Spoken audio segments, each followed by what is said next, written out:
Hello, welcome to the Wargamer. I'm your host, Rob. Welcome to Stream Street Day 139. It's a lovely Monday morning, afternoon lunch, and I'm joined by the wonderful, the famous Adam Mumford. How are you, Adam? You well? Yeah, I'm good, mate. You alright? I'm great. I am really great. You look like you have just listened to all of Fallout Boy's discography and are ready to Uh, rock. Beartooth, actually. Oh, nice! I love Beartooth. They're great. Right? Yeah. Yeah, they're really good. They are. They genuinely are good. This is Uh, a really expensive shirt because I had to get it from America. It they was like toured here 70 though. quid. They toured here like last year, I think. Yeah, I know, but it was a limited edition run, and I felt like I had to buy it. Okay, all right, well, good. You should listen to that band, everyone. It looks like he's cosplaying Rob. It's because I am. I was there like, oh, hey guys, I am now Mini Rob. No, you're not. You're not. You're I'm a better. vegan as well now.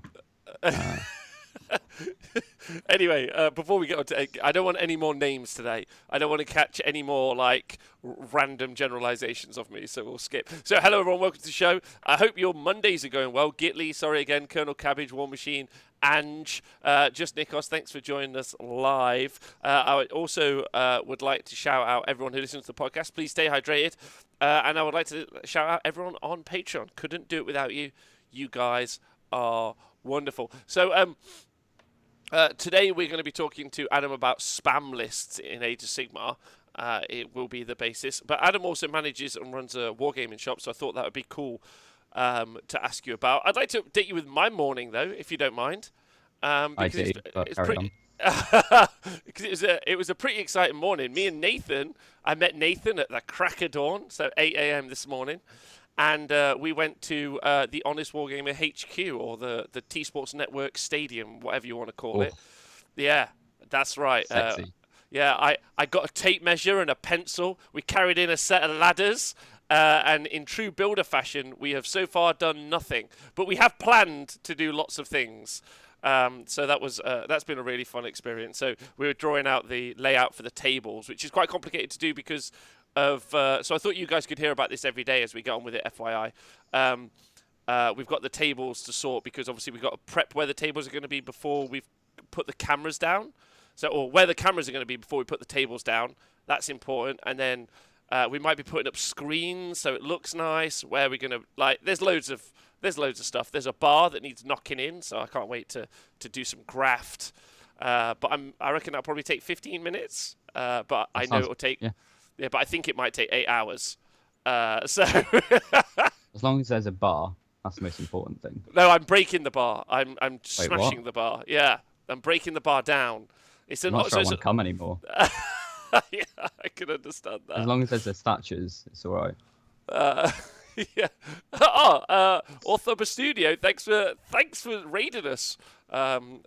Orthoba Studio. Thanks for raiding us with 22 folks. Yeah, so the Theatre of Dreams is slowly being built. I'll upload pictures, but it also means I'll know where Nathan Prescott is all week, which is quite important because he gets lost. So, yeah, it's fair. Adam, you run a wargaming shop, right? Yes. Yeah, it's a little shop in Plymouth called Dark Star Gaming. And yeah, we've been open for about 3-4 weeks now. Doing a bit of social distance gaming. And I ran a 40k tournament yesterday. I had no idea what was going on because I don't actually play 40k. But I ran a tournament anyway, and it was good fun. Well, some interesting, some little interesting sidestep. There was an Age of Sigmar. No, there was a 40k tournament one day, yesterday or the day before, which two Age of Sigmar players, well-known players, JP Gannis and Gary, attended, and they got first and second place. And they said that they found that playing just a bit objective-based Warhammer for the past 3 years, playing Age of Sigmar, helped them in the now objective-based 40k. That's why I've started building some custodes. Yeah, yeah. I Because mean, apparently other they're people. good. Yeah, they are good. Other people, though, have said that all that advanced knowledge and experience was more of a disadvantage. So it's kind of like it swings and roundabouts. Yeah, Whichever. see, I'm going to go into it playing objective games, and I'm not going to know how to claim objectives because I've played it for too long. Yeah, you almost have forgotten how to do it. Yeah. And it's going to be a little bit different, but I'll know exactly what I'm doing, but not know how to play. Uh, yeah. Well, I want to ask you more about the venue in a minute. Just going to answer some questions in the chat. Stufflin, will this place be 100% T-Sports gaming all week? I presumed you'd not rent it for the weekend. You rent it for a month. It's going to be 100% full-time Stufflin, so we can install everything. So the idea with the venue is that, like, we looked at different options, but the volume of time it takes to put in all the equipment, set it up, and then break it down and everything, it takes longer to go through that process and is just as expensive to rent a place. So now we're just renting a place full time. And it also means that we might be able to do like things like battle reports and other stuff through the week because we'll have all the space available and the tables available. So, which is quite an exciting future for us. But I couldn't have done it without everyone. It is exciting, but it couldn't have done it without everyone else like supporting the Honest Wargamer for all this time. So you guys are great. So distance wargaming and setting that up, how have you found managing that? Has everyone been all right? It's difficult, I have to say, because nerds are the worst. But because obviously in certain areas it's a 1 meter social distance now. A 6x4 table, if you're at both ends, is over a meter. So you can just sort of wargame as long as obviously the other tables are away from that table. So you can have a couple of tables around. We've got a couple of tables around the shop which are all distance from each other. We ask people to wear masks, but because we also serve food and drink, that's kind of difficult because you can't drink through a mask or eat through your mask. I've tried. Yeah, it doesn't really work. So I put up a picture yesterday on Twitter and someone asked, why are the masks? And if you're wondering, that's the reason, because a lot of the guys were eating, drinking, and I was just like, if you're eating and drinking, don't wear your mask, because, or else the food's going to go everywhere and I'm going to have to clean it up. And yeah, it's just not the one, really. So because they'd just be like shoving it like this into their throat. just mashing food into their face. Come on, so if we can all just take a moment, also big love to everyone who's in lockdown, because I know some parts of Australia have gone back into lockdown, Germany as well. So wherever you might be, or Manchester as an example, I know that in the UK it's a bit weird at the minute where I'm allowed to not go to a friend's house, but I can go to a pub and meet those same people at the pub without a mask because I'm drinking, but I can't go to a shop and buy a drink that's in a closed bottle, but I have to wear it. Listen, it doesn't make any sense, but I want you all to be safe. I want you all to be well. I don't really have any advice at this stage. Well, luckily down here we're doing quite well, but that's because we're not really near anywhere important, because down south we're basically just all live in our farms and no one goes near anyone, so we're doing quite well down here. So the gaming aspect is allowed to open up a little bit, I suppose. But if anyone's got a problem with it, go away. Yeah. I need to make money somehow, so yeah, we will hopefully be moving the Honest Wargamer Studio to the new venue to answer that question. And then also, we will eventually be. Let us get the venue set up for the Super Series first, but then the options obviously are phenomenal. We could have showcase tournaments, we could have little one-dayers, there's all sorts of really fun options which I can't wait to do going forward, but me and Nathan have to build it first. And big shout out to the Big Goldfish as well, because he has offered to build our tables for us, which is amazing. And I've already sent him 3 different designs. He says that this is what he's used to from clients and he thinks I'm a prick, so I was like, I appreciate that. That's fair. Yeah, I think that's fair. I was like, that seems fair. Right. So everyone's been socially distanced. That's fine. Has it been as busy as before, or has it been? It's been super quiet, if I'm honest. We get a couple of guys coming in to play Warhammer, but a lot of the D&D groups that we used to have can't come in because they're still too close together. There's too many of them. We can only have X amount of people in the shop. But we're getting back to wargaming as normal-ish. I'm running an Age of Sigmar tournament in a few weeks' time down there. Exciting in real life. Yeah, real life. It's on the 22nd of August. Are you using realms or are you not using realms? No. Well, and what's the decision behind that? Because I can't be asked to choose a realm. If I'm honest. Because if I choose the wrong realm, someone's going to go, oh, why'd you choose this realm? And then I'll be like, oh, well, fuck you. So, yeah, no realms. I'm not debating whether I'm even going to use terrain rules, to be honest. Because that's just another level of fuckery that I can't be asked with. Because if Wait, one person gets... You're not going to use terrain rules? No, probably not, because they're stupid. Because someone's going to get commanding, the other one's going to get entangling, and then everyone's going to be like, oh, well, I only lost because he had commanding and I had entangling in my terrain. So, they can shut up and just get on with it. Yeah, that would be pretty tense, right? I don't know. Strip back Warhammer kind of makes sense to me. I've always liked the terrain rules. I think it's good, but there are an additional 6 now, so that's more than we've. More just forget. Then I move into entangling, and then they'd forgotten the whole game, and then as soon as I get affected by it, it's like, oh, that's entangling there, and I'm like, oh, fuck you. And then it always brings feel bad moments. Then I cry, and then I go and buy more beer, and it's all just a never-ending story of crying and drinking. Follow-up questions. Are you planning to let the players use the War Scrolls and even allegiance abilities, or is it just rolling dice and throwing them at each other? Have you decided? No, you're not allowed to actually use dice either. Just an app. You basically just have to turn up, bow to your opponent because you can't shake hands, and that's it. Because the new one, because we can't shake hands at the moment. Yeah. If anyone's interesting, this is how we do it in my shop. Oh, you do a bit of a bow. Yeah, man. No, That's the new way. I'm into that. I in the background yesterday while I was doing some work, I had the Last Samurai on, and I'm all about a cheeky bow. Like, right? Yeah, I think that's and way you've got to cooler. do it real dramatic as well. So it's got to be like a proper all the way. Decent one. Yeah, man. Yeah, but also don't forget Bruce Lee. Always keep your eyes on your enemy, opponent. Always. Yeah, bow, but Throw a dice eyes. up first and then bow. Yeah. Big shout out to Chris for subscribing. Thank you for 31 months. Dave Fraser, rather than it be feel bad, you could suggest people play better. I could, but it's usually me that makes it that's a feel bad, and I don't want to get any better. So. Okay, good.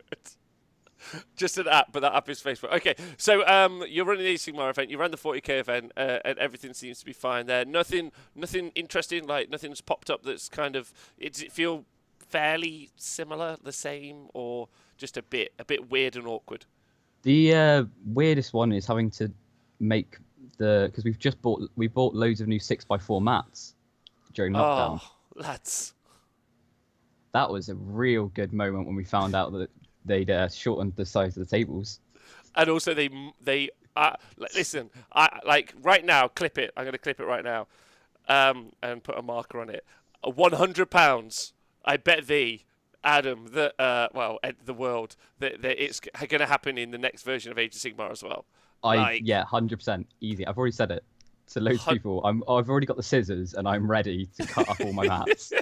And I won't lie, I'm real pissed because we just spent like 300 quid on mats for them to turn around and go, oh, by the way, you don't want those mats anymore? So that was fun. That sucks.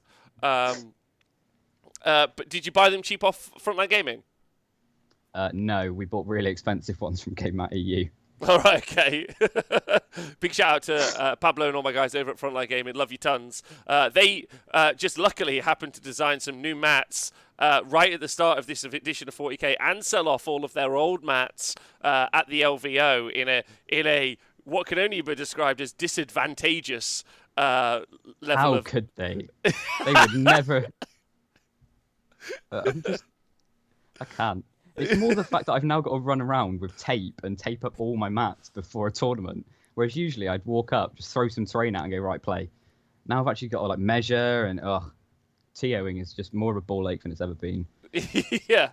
Right, okay. So today's show, I'm going to try and less. I heard myself yesterday on a show and I was like, God, I'm awful. Today's show. I'm trying to swear less because the last time I heard myself on this, might be. Proud of you. Proud of you. We're doing it together. I think I instead of swear. Anyway, today Adam is going to talk to us about spam lists because he attended a TTS event this weekend, which was with a very cool list, which we did discuss yesterday on the show. But you're going to give us more an indication as to why you took that list and also maybe some other lists that you talk about. If you guys don't know what we mean by spam, Effectively, what you can do in Age of Sigmar and in also, well, not actually in 40k as well, because there's limits on how many of a unit. In 40k, you can only That's take what you 3 of a think. unit.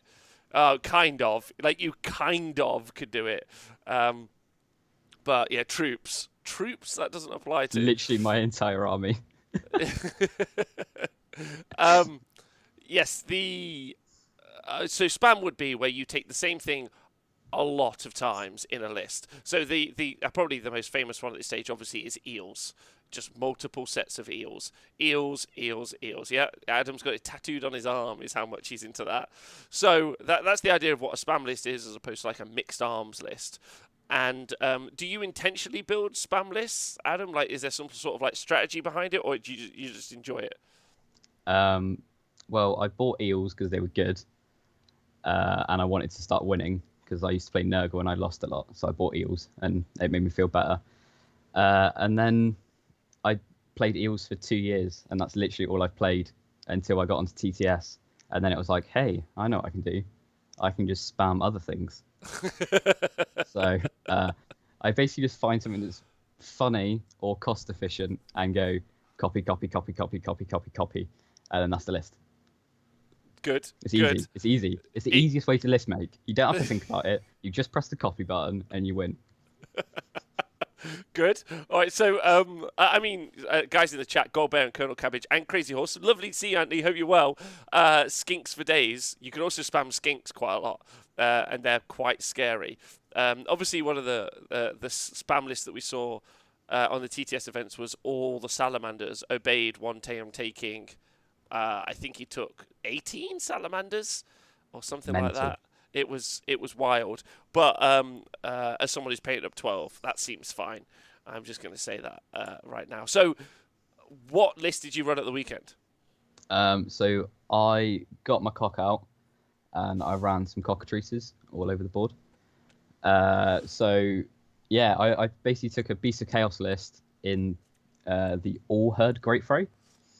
And I had Be'lakor, a Beast Lord, 3x10 Ungor Raiders. Oh, sorry, not Raiders, just Ungor, because the Ungor Raiders are more expensive. And then 13 cockatrices and 2 Jabberslaves. So yeah, that was the list. And I genuinely thought I was not going to win a single game because the Cockatrice War Scroll is awful and you should not run it. But apparently it's amazing. So you basically, it relies on you rolling well. And if you don't roll well, you lose. And that's genuinely the tactic of roll 4 pluses and win. Don't roll 4 pluses, you lose. Well, I want to hear how they performed in a moment. Tomb King Tristan in the chat says that his hot take is that spam lists are lazy, boring list design, and they never look good on the table. Darren, I think never he's been not even more right. yeah, Tristan, I think he's on your side in that situation. I 100% agree.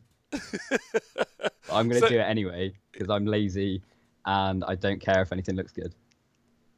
Easy. So how many? What were the Jabberslaves role in the list? I don't know. They just look cool. No, the Jabberslaves, they're not tanky. That's a lie. Honestly, I just sort of they've got an ability where at the start of your hero phase, if you're within 6 inches of an enemy, you roll a dice, and on a 6, that unit can't do anything to your next hero phase. Yep. So because I've got Be'lakor as well, you basically can shut down a unit and then hope you shut down even more units. So in a sense, you can just shut down loads of stuff over the entire game. It worked out that it didn't happen a single time over the tournament. Oh. Because I can't roll 6s. I rolled the dice 15 times over the tournament and rolled 0 6s for it. So that was fun. How does it shut it down? What's the actual ability? So it's I'll just get it up a second. It is Jabberslav. So start of your hero phase, roll a dice for each enemy unit that is within 6 inches of any friendly Jabberslavs. On a 6, that unit cannot attempt to cast or unbind spells, move, or attack until the start of your next hero phase. Yep. So if you get that 6, it can actually be massively game-changing. obviously it is a 6, but if you do roll it, let's say on a unit of 20 Hearthguard Berserkers, then they're stuck for it's potentially 2 turns. Because if you do it in your turn, then it's their turn next, and then you win priority, you can give them the turn. So that unit's shut down for 2 turns. Which is 3 amazing. turns, Yeah, which that's is really good. ridiculous. But you do have And to then- roll a 6. Yeah, so can you see the point of you got to roll well to win?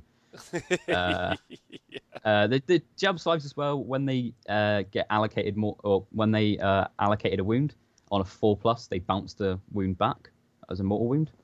Okay, do they still take the wound? Yeah, they still take the wounds. You usually just send them in to die, and then roll 10 dice and hope you roll lots of 4s. And that was Right, basically sweet. the plan. So you could do like 5 mortal wounds even in death. Yeah, which is quite all right. They're also on quite a big base, and they move 12 with fly, so they can just sort of block bits of the board up, which is how I think I managed to win most of my games. Was Okay, just just blocking. run the jabber sliders up. Well, everything, because the cockatrice is on a relatively big base, the jabber slives are on a big base, so you can just sort of funnel people, because they can't obviously go within 3 of you, so you can just make all these like choke points where they have to go, and you can block off objectives, you can block off other things, and when you've got 15 monsters basically just running around blocking off areas of the board, it was quite fun. Yeah, so it's 90 points for a jabber slide, right? And they are 10. Jabber slives are 160. Oh, jabber slides. Sorry, no. A cockatrice is 90 points. Cockatrices are 90 points for a cockatrice. And how many wounds are they? 8 wounds. With a 6-up save or something. With a 6-up save. 6-up so they save. do just die to a stiff freeze, as I found out over the weekend. So, take us through your games. How did they go? Well, so I was going into the day thinking, I'm just taking this for a bit of a meme. I'm gonna lose all 3 games. And then first game, I got drawn up against Seraphon, and I went, oh, excellent, here we go again. Right, boys, let's go. And it was against James Beeden and his Saurus Knights list. So we had like 15 Knights, 2 Carnosaurs, 30 Saurus Warriors, and a Slan, and some Skink Heroes, obviously, because they're just ridiculous. And yeah, I was expecting to just get massively pummeled by it. And then I took my turn, did basically nothing with it. We were playing Forcing the Hand, so one of the new missions. Yep. I took my turn, moved forward a little bit. Then he ran forward, charged me, and I was like, oh, this is going to hurt. He killed all my screens and killed like 1 or 2 cockatrices. And then he got a double turn. I was like, oh, cool, this is game over. And then he rolled really badly. So I got a little bit lucky, and he only killed 1 more cockatrice. It was only 3 dead cockatrices. And then my turn 2, I basically I had some summoning points. So obviously with the Beast of Chaos, you can get summoning points, and it's only 5 points to summon another cockatrice. So not only did you start with 13, you started summoning more. Oh yeah. So the competitive thing to do is use these summoning points to summon 10 Ungors, just like randomly everywhere.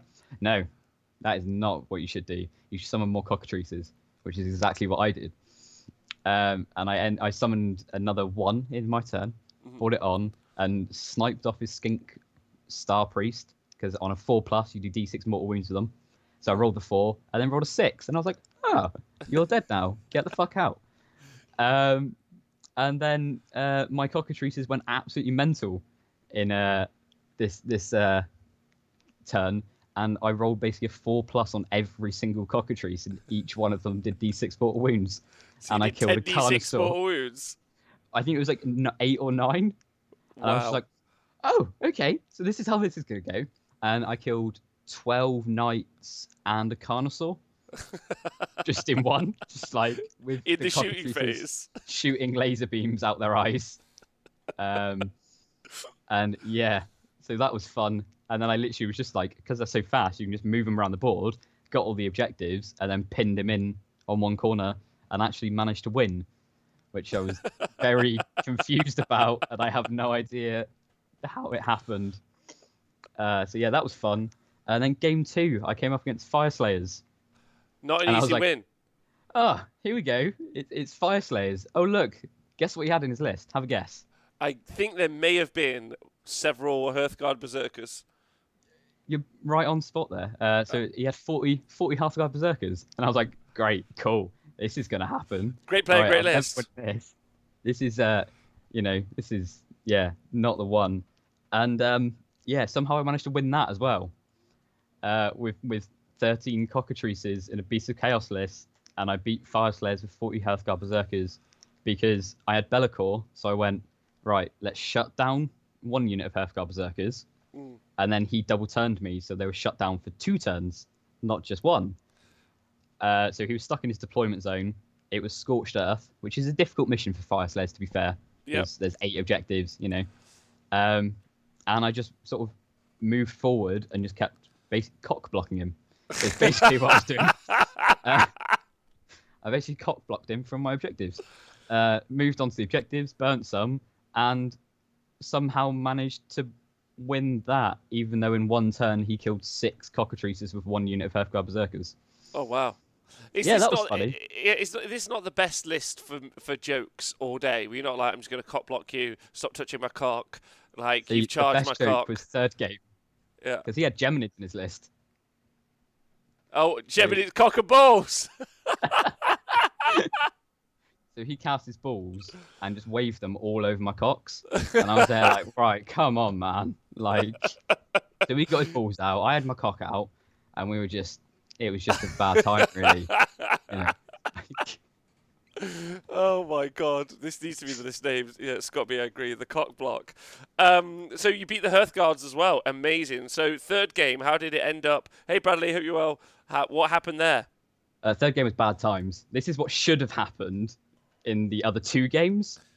So I had to play Seb with his Nurgle list with something like 40 Blight Kings.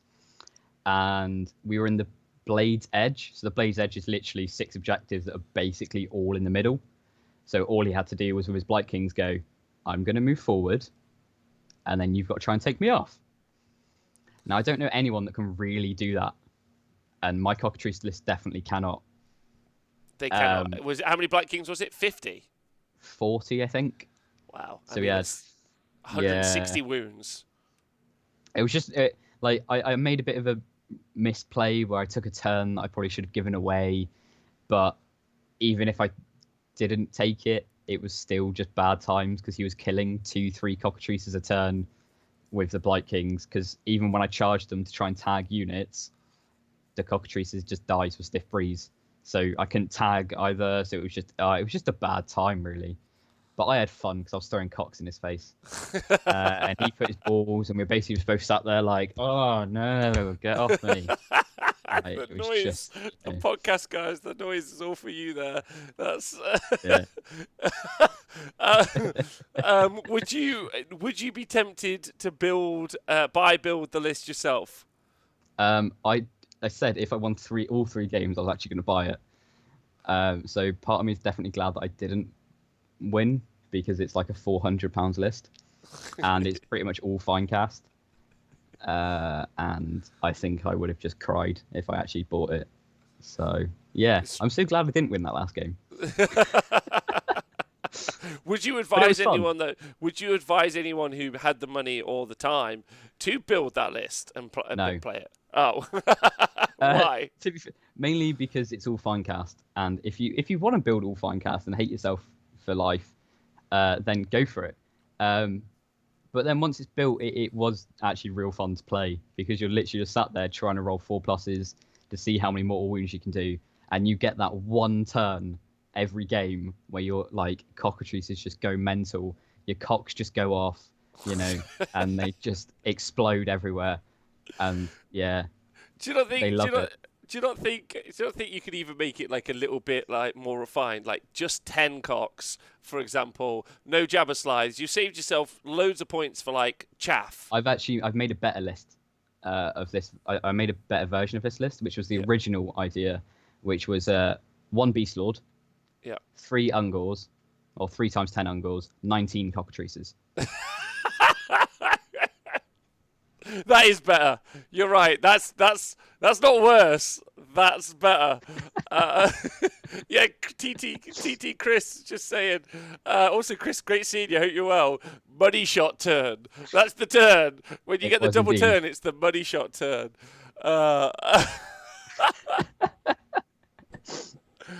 Uh, does he say he loves it when his clocks go off? No, his cocks. His cocks go off. Yeah, my Ama- cock, not my clocks, my cock. I mean, you Come could on. build cockatrices out of some like other models. Like there's loads of like Warcry Warband models that are quite fun. Like the Mimrodons. You could pretend they're throwing spears instead of cockatrices or something.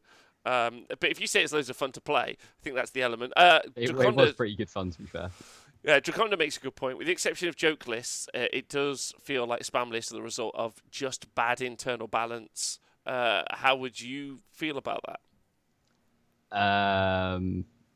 No, because spam lists are yeah. Because the spam list, I've got a couple more lists that I think we were going to talk about in a little bit, like quickly.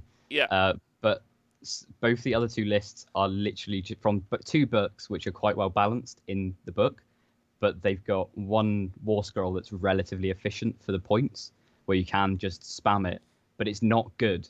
I'm not saying these lists are good. They're not tournament winning. They're just hilarious. Yeah. Like That's the thing, 10 gyrocopters. It's just yeah, like just annoying. I think there's only a couple of good spam lists, which are eels, which that one is down to bad internal balance because that book is atrocious. I mean, you lost to a spam list, right? That's also badly internally balanced, which is Blight Kings. Yes, yeah, because Blight Kings is another spam list. So there, I think it's a bit of an argument for both, but I think that's more points. I think the points at the moment are just fucked because they've been lowering and lowering and lowering, that they've gotten to a point where things are either too cheap or they can't bring them down anymore because the war scroll sucks. And if they brought it down anymore, then it would be spammable. Like Blight Kings, for example, and now they're 140. You can just spam them and win a game. So I think there almost needs to do a factory reset with points and just start again, because they've just been lowering them for 3-4 years now to a point where they're all messed up. So yes, I would agree with that. So what are the other spam lists that you've been working on? So the one that I think I'm going to do for my next TTS tournament is called Rattling Doom. Okay. And it's a Skaven list. And it's we start off with our leaders. So we've got a Warlock Bombardier, another Warlock Bombardier. Our battle line is 3x10 Skyra Acolytes. And then we've got 21 Rattling Guns. 21, right? What do Rattling Guns do? Tell me about it. So the Rattling Guns, they've got 2d6 shots. 2d6 shots, hit on a 4, wound on a 4, -1, 1 damage. But you can use their ability, which is more warp led. And you can say that you're going to do it before you roll the 2d6 to determine your attacks. And you double their attack characteristic. But if you roll a double, they die. Oh, so you don't roll 4. So you don't roll 4d6, but you do roll 2d6. Yeah, so you roll 2d6 and then double that result. Amazing. And if you roll a double, they just die. But you do the attacks first and then they die. So I've also got in the list the Burning Head and Soulscream Bridge. Mm-hmm. So you can basically put all your Rattling Guns in a little circle or something. Just cast Soulscream Bridge, throw them forward. You can have a Burning Head go in as well to give them all reroll 1s. You can then use your what are they called? The Warp Sparks to give 3 of your Rattling Guns +1 damage. Yes. So you've now got 3 of them, which do 2d6 doubled, hitting on 4s, wounding on 4s, -1, 2 damage. There's a way, I can't remember what it was, but there's the command trait Overseer of Destruction, I think it is, which is basically you pick 3 Rattling Gun teams and they get reroll hits or something, if I remember right. So 3 of them can be double the shots, double the damage, and also reroll into hit. Yep. Wow. And it's only a 12-inch range, so it is real short range. But you sort of just you walk your Sky Acolytes forward, or you teleport them with your Soul Screen Bridge, and then you just sit there and go, right, come at me. And then as soon as they're at you, you just unleash all hell with 21 Rattling Guns. So it's 21 2d6 shots doubled. Times 2. Because you're always going to double it. On average, it's 7 a shot, so 70, 147. 154, isn't it? So 147, yeah. 147 Mental. times 2. Yeah. Because it's 147. It's 280 shots, but they'll kill. So again, I'm not saying it sounds really fun. It sounds really fun until someone Techlist does his Tech Dino and just like bombs it everywhere. Nah, mate, he's dead. He's dead. There's too many Rattling Guns. But also, the other funny one is if you cast a Burning Head, obviously you get reroll ones. But if you get the double turn and then you take it, they can use the Burning Head to just kill all your Rattlings. Because how many wounds do the Rattling Guns have? 3. Oh, dear. So they can literally use the Burning Head and just scorch all your Rattling Guns for D3 mortal wounds. And then you just laugh as all hell breaks loose. And, yeah. And also, do the Rattling Guns, according to Draconda, they also, even though they blow themselves up, you still get the shots. Yeah. So even if they blow themselves up, so if you roll a double 6, for example, you get 24 shots and then they die. So you do your shots, kill whatever you want because they're amazing. And what happens if you roll a double? They just die. Yeah, they just die. Oh, so perfect. You could just kill your entire army in one turn. I'm in. Yeah, but it would be worth it. I really like that. Skaven lists at the minute are like, because Mark ended up winning with his Skaven list, and as I talked about, that Doom wheel with the Vial of the Fulminator is like the one. I love that. Skaven just keep dragging me towards them with these hilarious things. Rattling Guns. It's the new meta, mate. Rattling Guns all day. What's your other one? That's a good one. I like that. What's your next spam list? So the next one we've got is a Caradron Overlords list. Yeah. So we're in the Skyport of Barak Urbaz. Our leaders is an Aether Chemist, and his artifact is Spell in a Bottle, of course, because the main thing about this list is why is Vortex gone down by 20 points? So the dartboard that they throw darts at to decide points at, like one of them's just getting better at like aiming. I think I'm not sure. Yeah, I'm not sure. So do you know how they do points? Do you know how they do the points allegedly? Literally no idea. So have you seen the Wheel of Fortune? Yes. Yeah.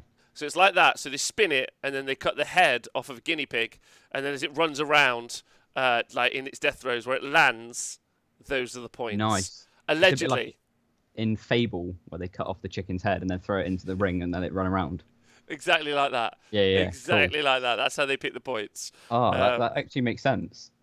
Oh, okay. That's why my eels stayed the same points. Yeah, but the FAQs are done by a wise old man near a well in Lenton.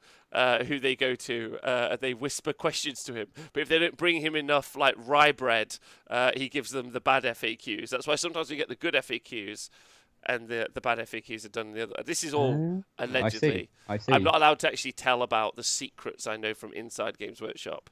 So these are allegedly. But these are okay, right, yeah. Nod and a wink. So what's the next spam list? So we've got the Aether Chemist with Spell in a Bottle. Yeah. And then we've got 1, 2, 3, I can't remember how many it was. 1, 2, 3, 4, 5, 6, 7, 8, 9, 10, 11, 12, 13, 14 Grundstock gun haulers. 14? Yeah, 14 gun haulers. Oh, wow. Okay. So you have an Aether Chemist, 14 gun haulers, and then a Warp Lightning Vortex. That honestly sounds horrific. That sounds horrific. What's the range on the... Oh, no, you tell me. Tell me about it all. Yeah, so obviously the gun haulers... First of all, they're on a big base. That's the main thing. They're on a big base, and they're fast.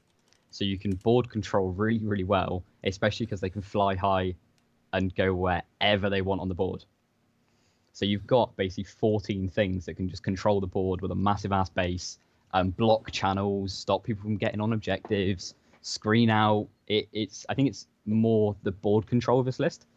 But they've also got sky cannons. So they've all got a 24-inch range shot with 1 attack, 3s to hit, 2s to wound, rend 2, d6 damage.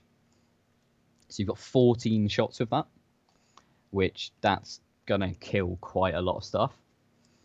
It's going to kill a lot of stuff. And it's going to kill Techless, because Techless isn't killing this list turn 1. Because it's only d3, d6 mortal wounds. They're all 10 wounds a model. Can't kill him. Well done, Techless. Screw you, buddy. So fuck you, Techless. You suck. Yeah, he does suck. He's not worth his points, but let's not go into that discussion. Yeah, so they've basically got 24-inch range. They're pretty long range. D6 damage is quite mental. And they can fly high, so they can literally run around the board, jumping up and down, going, this is my objective. This is mine. You're dead. I'm going to teleport where you were. And you can just jump around the board. And yeah, it's just cool. You could even drop 1 gun hauler and take the Lord Ordinator from Stormcast, because they're all war machines. Oh, so okay, amazing. So they would all get what, +1 to hit? +1 to hit. So you could be 2s, -2 d6 damage. Oh my god. So you could you'd have 13 gun haulers at that point, but you could potentially put them in a way that they were all getting that +1 to hit. So you have 13 shots, 2s and 2s, -2 d6 damage. And if you really want to, you could drop another one and take the Knight Azeros. Yep. To give the reroll 1s in aura. You're getting less spammy though as you go on. Exactly. So that's why I started this one. But if you actually wanted to make it okay, you could add a Lord Ordinator and a Knight Azeros and have 12 gun haulers with 12 shots, hitting on 2s, rerolling 1s, 2s, -2 d6 damage. I hate it. Lovely. Like, that's exactly what you want from a spam list. You just want to not like them, I think. Yeah, you don't want to like it. Like, No. You do one thing, you take a cost-efficient war scroll that you don't really need any allegiance abilities, and then you just go copy. And then you do okay. Like, it's worked so far. It's perfect. It's perfect. I wonder whatever. I mean, all of the Sylvaneth players are like, I'm not doing that with Kurnoth Hunters, but really they are. Would you like to hear I've got a Sylvaneth list. Oh, please do. I didn't know how many you had. How many have you got? Is this the last one, or are there more? This is the last one. I've got sad. You all know about my big stabber list. Yes, many big stabbers. So the big stabber list, that was one of the first spam lists that I ran on TTS, and I've actually bought that army. So I actually own that army now. I played it on TTS, and I've bought 14 big stabbers. Oh, you also apparently got sent a chariot list by Mr. Colonel Cabbage. Yeah, the 34 Tuskor chariot list is mental. 34 Tuskor chariots. 34 Tuskor chariots, which Tuskor chariots suck, but you've got enough of them that it doesn't matter. So do they do impact hits when they charge? No. They literally, I think they get like +1 to hit or something. Right. But they're fast. There's a lot of them, and that's the main thing. Because the main thing about spam lists isn't necessarily that they're good. They're just lots of things. And you just have board control, and usually they're quite fast. Because most of the things you spam are either flying or relatively quick or have shots. So, like, it doesn't matter if they're good or not. You've got enough. So it could be shit, but you can just do whatever you want. Okay. So. All right, good. Yeah, because this Sylvaneth list is from my mate Matt, who sent me his Sylvaneth Dreadwood list. This is not good either. This is not a good list. Do not buy this. Do not run it. But it's hilarious. So it's a branch wraith with I don't know what it's got. Battle line is then 20 Spite Revenants, 20 Spite Revenants, 20 Spite Revenants, 20 Spite Revenants, 20 Spite Revenants, 15 Spite Revenants, 10 Spite Revenants, 10 Spite Revenants, and then 3 Outcast battalions. Right. And that's it. So it's a triple battalion. Yep. triple battalion of just Spite Revenants, but Just only Spite one Revenants. hero. But only one hero to Yes. get all 4 artifacts you're allowed. Yes. Perfect. But you start with. We've got 20, 40, 60, 80, 100, 120, 135, 145, 155 Spite Revenants. Wow, that's. I Which mean, to are, be rubbish. like, yeah, but if you've got 155 of them, they've all got like 3 attacks each, re-rolling ones. Like, you've got the dice. Yeah, it's So, true. You're getting some advice in the chat. If you took Dreicher, the Spites would get rerolls of 1, or you could drop some of them and put Gotrek in it. Apparently, Simon Weekly runs something like that, and then you could just have the Spite Revenants and Gotrek. Apparently, MJ Pexis loves if you want to run it. Gotrek, he's only good in Deepkin. So, everyone can have to. Shh. I'm doing really well with him in Deepkin because he gets his pluses to charge to move. and strike first, and he's hilarious. And everyone doesn't realise that he strikes first in the turn 3, and then I go. Which is fun. Archie is saying whoever needs Archie's not a fan of that list. Is all I'm going to tell you. He's not a fan of the spam list. I don't know why. Do you want to know the main thing that I like about spam lists? Tell me. Is the amount of people that get triggered by spam lists. Yeah. I'm not That gonna is lie. true. It just in my soul, I'm like, this is what I live for. If I can trigger as many people as possible in Warhammer, I'm living a good life.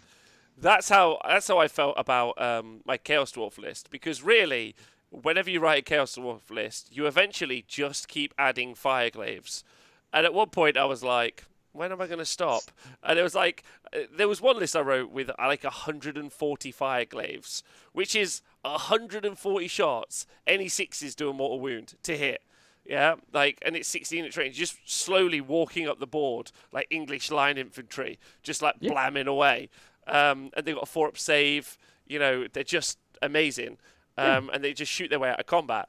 But I was like, no one would ever want. I stopped. I think the worst version of that I ever took was 80. I was just like, because they were just great. There's just no reason not to take them every time. You were just I don't see why you didn't take more. Yeah, You should have taken more. Mainly the price at that point. I say that is mainly why I'm doing this on Tabletop Simulator and not in real life. So I think that's a fair point as well. Like with Tabletop Simulator, it gives us the opportunity to run these insane lists, but you rarely see these sorts of lists at normal events. Like in 40k, for example, I've had 25 Met Guns for a very long time. So I've taken 18 Met Guns to a tournament. Tom's taken my 18 Met Guns to a tournament. And every time you take them to a tournament, which is, by the way, it's the max, but they're like 25 quid a Met Gun. So, it's a super expensive army. But it's an army that I ran. But I also didn't pay for that army. That army got given to me free for working at GW. So... that's all right. Yeah, it's fine. It's fine. But the volume of triggered people would be truly fantastic. They'd be like, "This is awful, and I hate this experience." Yeah, I when I used to play 40k, I had a orc list, and there was no orcs allowed in the list. Oh, really? So the list was 300 Gretchens. I've actually got a picture of this list as well. So it's 300 Gretchens, 12 Met Guns, and 12 Killicans. And then all the characters were converted into grots as well. Perfect. That's all people want. That's all people want. Is they want. All right. Well, Adam, it's been a pleasure talking to you. Do you have any advice for people that are thinking of running spam lists or being part of the spam list meta? Learn how to use Control C, Control V. And that's probably the best advice. Are you not tempted to advise people to run spam lists at home? No, 100% do it. Because the only reason I don't do this in real life is money. Because I play obviously Deepkin, they're a spam list. The only reason I've not bought a new army is because I don't want to spend any more money, which is why I've been doing it lots on Tabletop Simulator, and it's been great. But yeah, find an efficient war scroll, and then just press copy, copy, copy, copy, copy, copy, copy, and then win.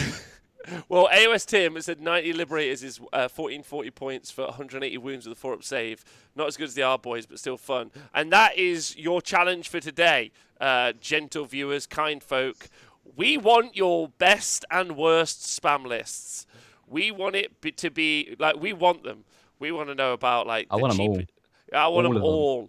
all of them. Spam lists for days. We want the stupidest idea you can come up with, the wildest idea you can come up with, and we want to see them and we want to hear them. So leave them in the YouTube comments. You can fire them to us at the Honest Wargamer's Twitter. You can drop them as messages on Facebook. Spam lists for days is what we want. Spam lists, but don't spam me because I will ignore you. So. Yeah, but I want to hear all about them, so please let us know. Adam, thanks for having it on the show. It's all right. It's good fun. Yeah, it was. Join me, Nathan, Dan, and James later when we will be battling out our heroes from last week's Anvil of Apotheosis. My love rat, I think, might conquer all, but I'm not certain. He's got some stiff competition and a stiffy. Anyway, that's fair. Has he got a Treese with him? No, but he does have he has an improvised weapon, which is his penis. All right, nice. well, yeah. Thanks to everyone joining us for the stream streak. Tomorrow's day 140. We'll be joined by the 40k adjacent team as well. Thank you to everyone on Patreon. You guys are great. Thank you to everyone who listens to the podcast. Stay hydrated, and thank you to everyone in the Twitch chat. You guys are love and life. Thanks for joining us today. I'm off now to do some more building. That's right. I'm going to build things with my manly hands. Build some custodes. Well, yeah, good. That's good. You should definitely do that. I'll put some updates online of the studio as we start doing it up, or the venue. Sorry, Adam. What do you think? I don't know how to describe it. Do I call it the stadium? Do I call it? Shall I just like big balls it and just be like the T Sports Network Stadium, or like the Crucible? I need a name. The hub. The hub. Hub's a good choice. Has anyone got any other choices? I'm not sure. I want to do a shout out today to my friend Chris in the chat. He's lovely. That's my shout out for today. Naming competition. Oh my God, we could do a naming competition and generate some money for the show. Oh, that's a terrible idea. Is it? Cool. It will 100% have the. You'll get the McBoaty face with the person trying to be hilarious, and you'll be like, "Oh, shut up, that's old now," and you'll 100% get it, and you're just gonna. Oh, yeah, don't do that. It's a bad idea. I don't agree. I don't agree. I think I think we're going to make it some sort of like fundraising exercise, and it will be called. As long as you want it to be called McBoaty face, then yeah. Well, no, because the Honest Hub. We've got suggestions so far: the Forge of Champs, the Zone of Truth, the Thunderdome. You know, Pokemon Stadium, all sorts. Pokemon Stadium done. Yeah, there you go. All right. Well, I'll let you know later in the week if we need you guys. I'll talk to Tom because he'll probably be triggered if I did that. All right, everyone, take care of yourselves. Look after yourselves. Love you tons. Have a great day. Bye.